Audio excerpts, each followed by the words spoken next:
Welcome back, everyone. This is Arafellin playing Magical Bringer Korona the movie, and we're about to go into the Pleiades Wings final. It's Act 5 of the Subaru story. As you may recall, at the beginning of Act 5 on the Korona story, everyone was in a bit of a panic because that weird thing had appeared to Noelle and she went into a coma that no one could wake her up out of.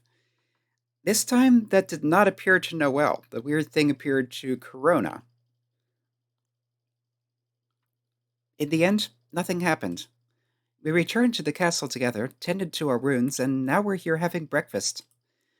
The core is a goat kid stew. Somehow its simple flavor seems nostalgic. When we told the results of our battle over the meal, the residents of the demon realm were all shocked. But since that, the meal has gone on just as it always does. Sakura-senpai and the demon ward talk. And in addition to those two, Belith-chan and Amanogawa-senpai laugh together. And the Therians badmouth each other. Nothing is any different. The voice Sakura-senpai heard in the distorted space remains a mystery. We had Amanogawa-senpai look over Sakura-senpai's body with her relics just in case, but nothing was notably out of the ordinary. We tried asking Noelle and Leviathan about the voice, but couldn't get any answers except that they don't know. In the end, nothing happened. We fought, and I won. That much is certain. But what did I gain from it? Proof of my strength. It's proof I've gained enough power to defeat Sakura-senpai, and that liberating Belith-chan from the demon ward is now a possibility. That's big. I didn't have that before. I want to be stronger than Noelle. For that end, power to rival Sakura-senpai, who beat Noelle, is a shortcut. That wish has come true. I should be able to fight on even terms with the demon lord now. But does that really have anything to do with saving Belith-chan? Will freeing her from Noelle's clutches really mean I've saved her? Maybe I've mistaken the true enemy. I'm not an angel or a demon, but a gray area that shouldn't be here. An absolute neutral has no place. Think, Subaru Yoshiyumi. What's keeping the poor fallen angel bound isn't the demon lord Noelle. I promised I will protect her. Protect her, but from what? Loneliness? A menacing demon lord? No, nothing that superficial. Mistaken. All mistaken. The idea that I could save Belith-chan by soothing her loneliness and prevailing against the demon lord? How long had I been thinking that? Subaru, what's with the serious face? Well, I was thinking something over. About how you finally beat Pinkhead today after losing over and over? You could be happier about it.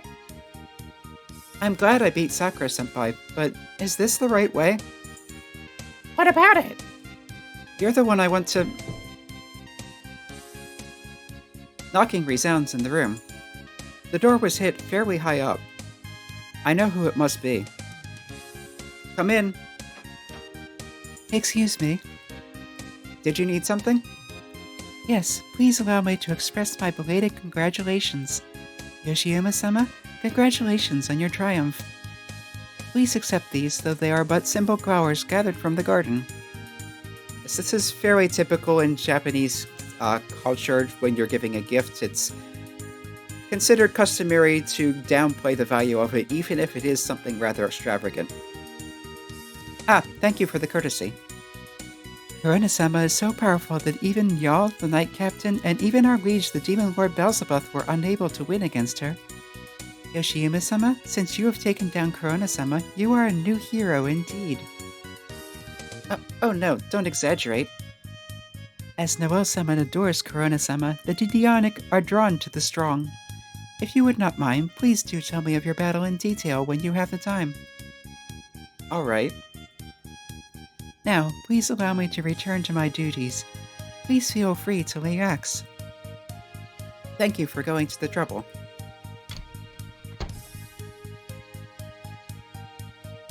You did it, Subaru. Your socks made a sudden rise in the castle. Even the bats bring you a bouquet. How dutiful. I suppose. Belith-chan, could you go to Bevy's and put some water in it?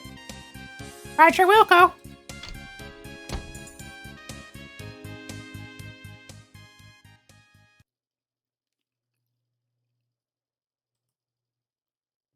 Multicolored flowers wrapped in paper. I've seen each of them in the garden. There's nothing unusual about the colors, there's nothing unusual about the aromas, but it's plainly unnatural.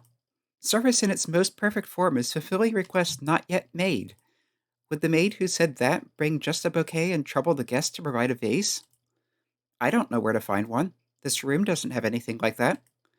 In short, getting the vase would necessarily fall to Bellichan. The purpose of that necessity. You can come in now. Impressive, Yoshiyumi-sama. You realize, then, the reason that I did not bring a vase? Whether I realized it or not, would it have made much difference to you? If Bellichan hadn't left to get a vase and I had gone searching, that would still have given you a chance to catch me on my own. Yes, precisely.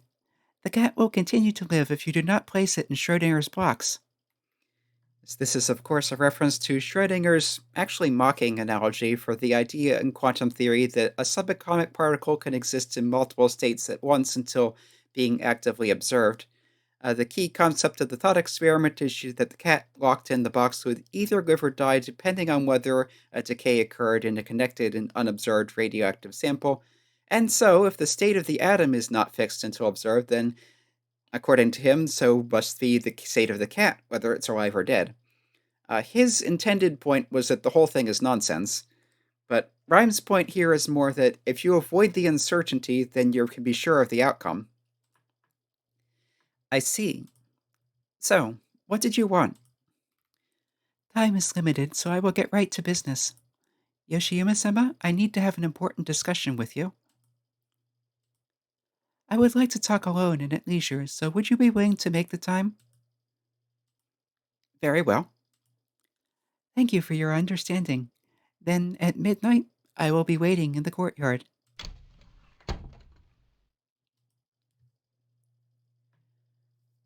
Time passes.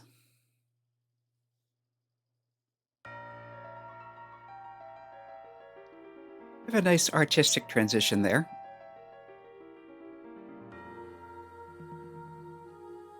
Coming armed is not very peaceable.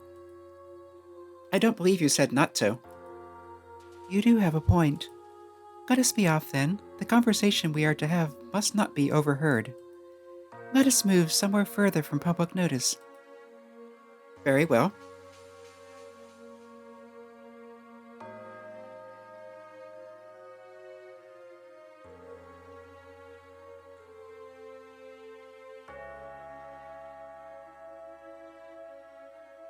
This place may look familiar. This is where Korona ended up fighting Noel the first time before the fatal battle.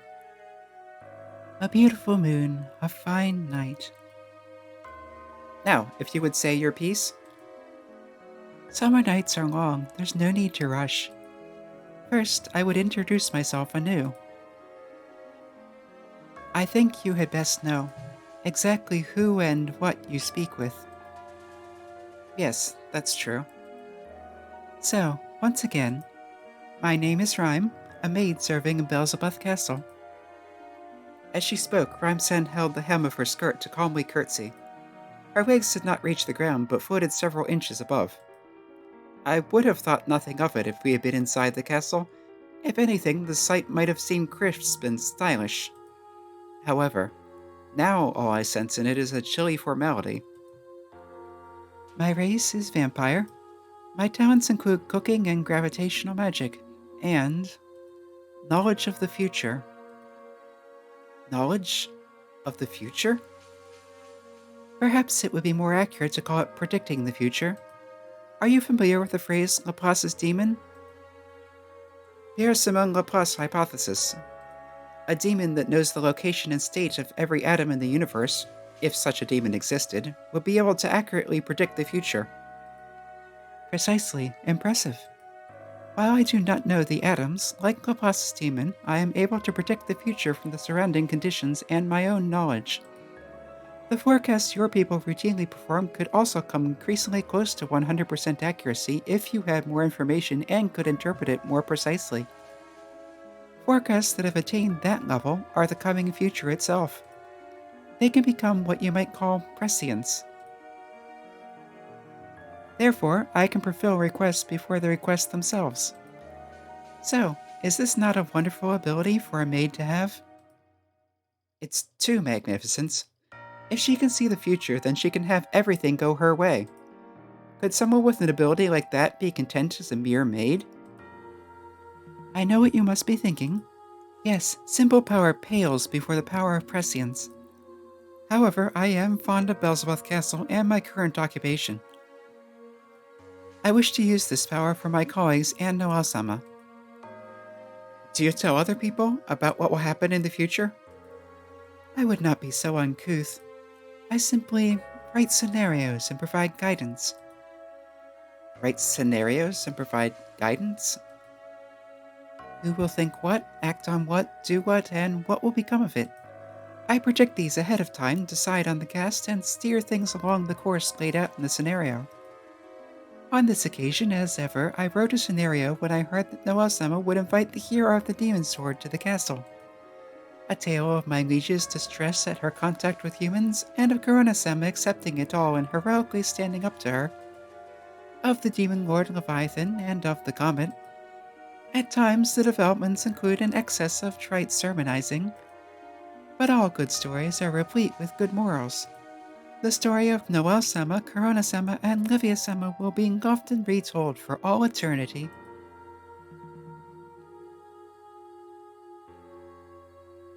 The innocent Korona-sama, the wise Hamanagawa-sama, and the young yet awe-inspiring Noel-sama. The mysterious Livia-sama, the proud Knight Captain Crom, the cheery Njol, the mischievous Beleth, and you and I. Human and demon, all the actors rich with individual character. And the critical factor tying the story together is overhead. Yes, that comet. The comet seen there is Revelation. An ancient document indicates that the cosmos uses comets to select agents, those with the very strongest yin power to be gods of destruction. In all probability, the one chosen this time will be Noel-sama, who has been rapidly heightening her powers ever since losing to Korona-sama. Also Livia-sama, likely carrying a burden from her mother's time. The deeply devoted Crom as well. Those three will attempt to fulfill their mission as the agents. Please be at ease, however, I am a pacifist at heart. As did the earlier struggle for the demon sword, all will end in peace. I do prefer happy endings. Learning of the connection between the comet and demon lord, Korona-sama will rise up and lead an effort to save the human world, and then defeat the demon lord. Oh, and I will place the document in the archives so that Beleth, most likely, will easily find it.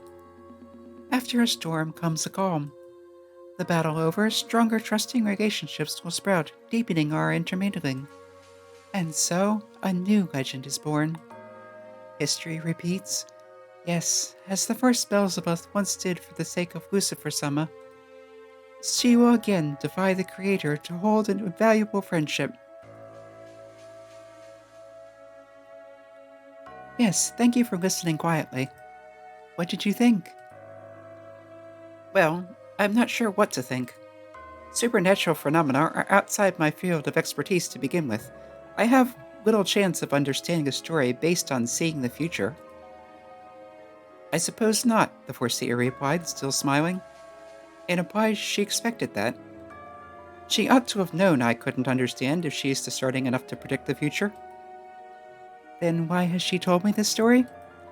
Yes, of course you are questioning me. I am terribly sorry for telling you a story you would not be able to understand, but I have a reason. Yoshiyumi-sama, I would like to have you step down from your role.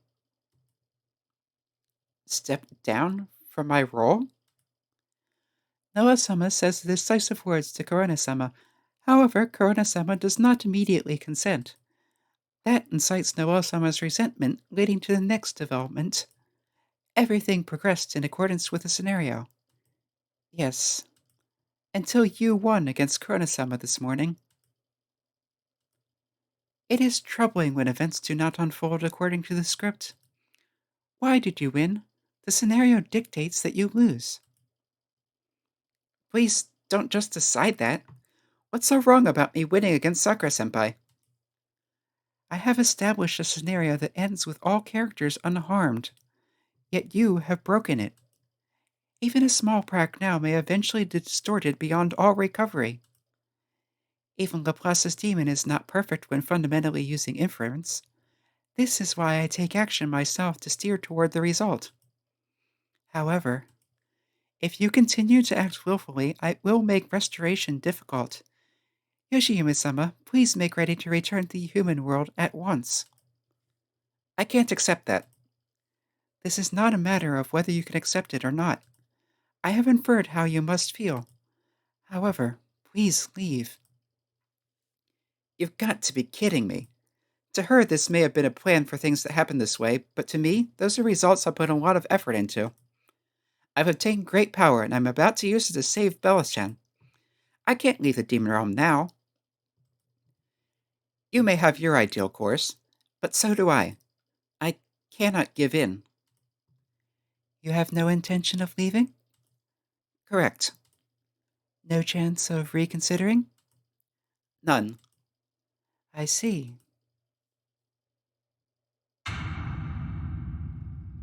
That is regrettable. It gave me shivers. Her face. Like Levia-san's then.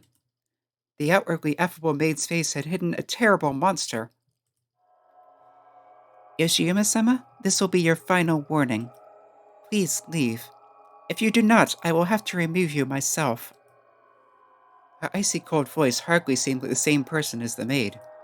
Its chill ran up my spine and it felt like it was trying to gouge out my heart. Scary. But I can't back down. I refuse. I made a promise to her. I will not leave until I carry out my goal. You leave me little choice. Though I have pleaded with you, you refuse to listen. If you mean to remove me by force, I intend to resist. Very well. Your speed and my foresight? Let us determine which is superior. I cannot give in. Fighting spirit breaking through terror, I rapidly set systems in place. Emergency liftoff. Battle mode on standby. Limiter disengaged. And we're about to fight the maid. This could get interesting. But for now, this has been Arafellin playing Magic will bring a Korona the movie. Come back next time for a completely new opponent we have not seen before, either in the Korona chapter or, of course, the previous game. Hope to see you then.